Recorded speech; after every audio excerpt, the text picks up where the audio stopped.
নমস্কার বন্ধুরা, আজকে তোমাদের সঙ্গে শেয়ার করছি আমাদের সকলের জলখাবার। আজকে হয়েছিল পরোটা।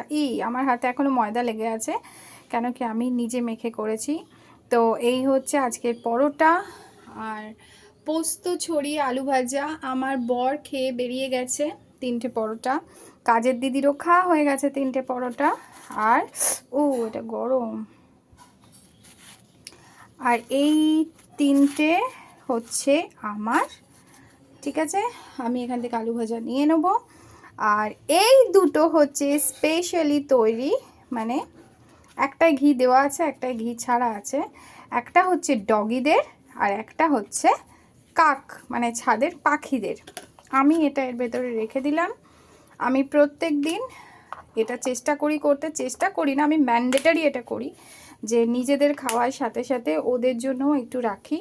এগুলো ধুতে দিয়ে দেবো। আর এই হচ্ছে আলু ভাজা। আলু ভাজাটা ঠান্ডাই হয়ে গেছে, হাতে নেওয়া যাবে। একটুখানি আলু ভাজা চলো আমার জন্য নিয়ে নিই। এই হচ্ছে আমার জলখাবার। আর আমার বড় খেয়ে বেরিয়ে গেছে, কাজের দিদিও খেয়ে বেরিয়েছে। কাজের দিদি এখনও বেরোয়নি, এগুলো একটু ধুয়ে দেবে তারপর বেরোবে, বলেছি আমি একটু ওয়েট করতে। আর এইখানটা আমি জলখাবারের জন্যই ব্যবহার করেছি, পিওর নিরামিষ একদম। আর চলো একবার রিভিউ নিই কাজের দিদির কাছে। পরোটা কেমন হয়েছে ও বৌদি?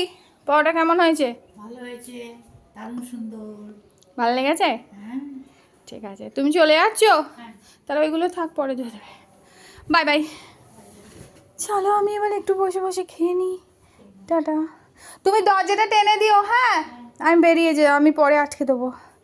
সকাল থেকে অতি ব্যস্ততা।